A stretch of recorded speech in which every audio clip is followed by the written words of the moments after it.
Hi viewers, আসসালামু আলাইকুম। কেমন আছেন সকলে? আশা করি ভালো আছেন। তো আজ আমরা আমার এই জেট প্ল্যান্টটাকে প্রুনিং করে দেবো।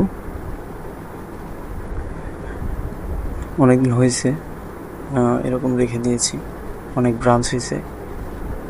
দেখলাম যে গ্রোথ একটু কমে গিয়েছে এবং যে ব্রাঞ্চগুলো আমি মোটা করতে চাচ্ছি সেটার থেকে অন্যান্য ব্রাঞ্চগুলো বেশি হয়ে গেছে। এই জন্য আমি এটাকে এখন অপ্রয়োজনীয় ব্রাঞ্চগুলো কেটে ফেলব এবং পাতাগুলো কেটে দিব, যাতে গাছটা একটু আলো বাতাস বেশি লাগে ব্রাঞ্চগুলোয়, এবং যে ব্রাঞ্চগুলো আমি রাখতে চাচ্ছি এগুলো যাতে একটু খাবার বেশি পায় এবং দ্রুত মোটা হয়। তো আমি পাতাগুলো কেটে নিচ্ছি।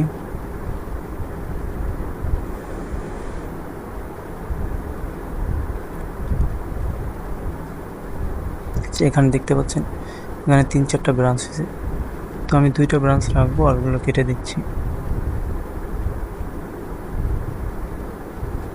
নিচের দিকেও ব্রাঞ্চ হয়েছে, কেটে দিচ্ছি।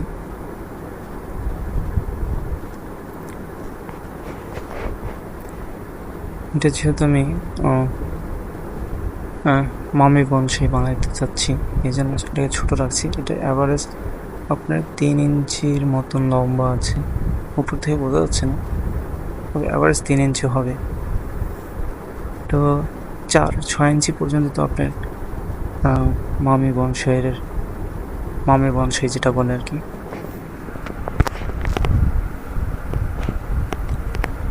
আহ, 6 ইঞ্চি পর্যন্ত বেস্ট। 4 ইঞ্চি 6 ইঞ্চি এর বেশি না হয় বেটার।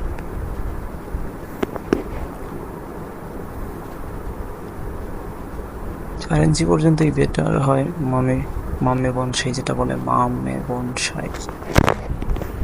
ওকে, যেটাই হোক, আমি ওই মামে বনসাইটা বানাবো এটা দিয়ে, এই জন্য হাইটটা কম রেখেছি। আর জেট প্ল্যান্ট তো আপনার যে কোনো বনসাই ভালো শেপ হয়, যেহেতু পাতা অনেক ছোট, তা অল্পতেই বনসাই হয়ে যায়।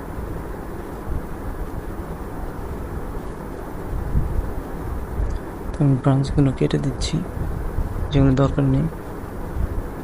ব্রাঞ্চগুলো কাটা প্রায় শেষের দিকে। আমি উপর দিকে কোনো ব্রাঞ্চই রাখতে চাচ্ছি না, ওই নিচের যে ব্রাঞ্চগুলো এগুলোর উপরের দিকে ব্রাঞ্চ থাকলে এগুলো বেশি খাবার করে নেয়, তা চিকন ব্রাঞ্চগুলো আর মোটা হয় না। আমার এই পট্রের মধ্যে অনেক কটাই গাছ আছে কাটিং থেকে করা, এই যে দেখতে পাচ্ছেন একটা, এই যে পাথরটার নিচে একটা আছে। অনেকদিন দেখাবো এগুলোর কাজ। কিছুদিন পরে এই বড় গাছটাকে এখান থেকে সরিয়ে ফেলবো, যাতে নিচের এই ছোট কাটিংয়ের গাছগুলো দ্রুত বৃদ্ধি পায়।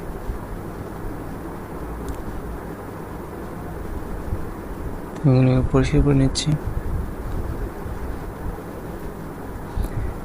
ছাদে তো অনেক বাতাস, সেই জন্য ক্যামেরা তুলতে থাকে।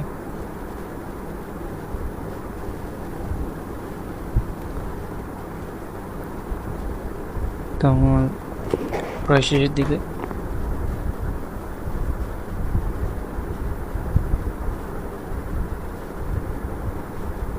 এই জলটাকে একটু উপর দিকে উঠে গেছে, কিছুদিন পরে নিচে দিয়ে দিতে হবে, সমস্যা নেই। আর কিছু পাতা প্রুনিং করে দিচ্ছি।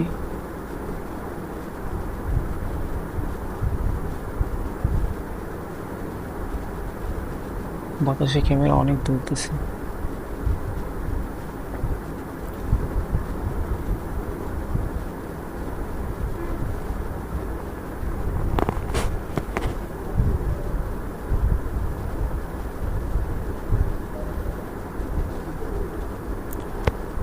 আমার প্রুনিং প্রায় শেষের দিকে, এই ডলটার পাতাগুলো ছেড়ে দিলেই হচ্ছে। তো আজ এই পর্যন্ত।